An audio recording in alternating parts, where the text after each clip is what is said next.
So here is my new appointment form. So we have the date picker, we enter the time, and we have two drop downs, one for customer and one for repair type, and we'll have a text box for the description.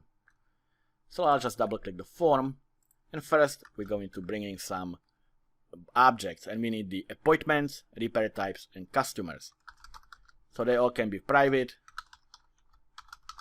and the appointment is going to be a new object of appointments.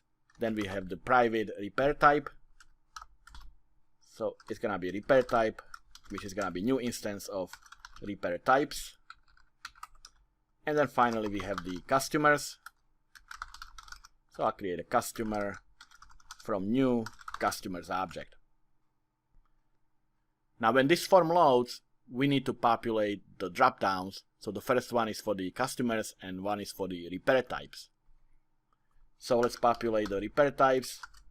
So we'll have the combo box repair type, and we'll set the data source to be the repair types object dot items. So this is the list of all repair types. Then we have the display member of the dropdown, and this is gonna be description. And finally we have the value member, which will tie the description to the ID of the repair type. So it's gonna be CBO repair type dot value member, and the value member is gonna be type ID. And we'll do the same for the customers. So we'll have a CBO customer dot data source, and this one is coming of course from the customer object dot items, which is the list of all customers.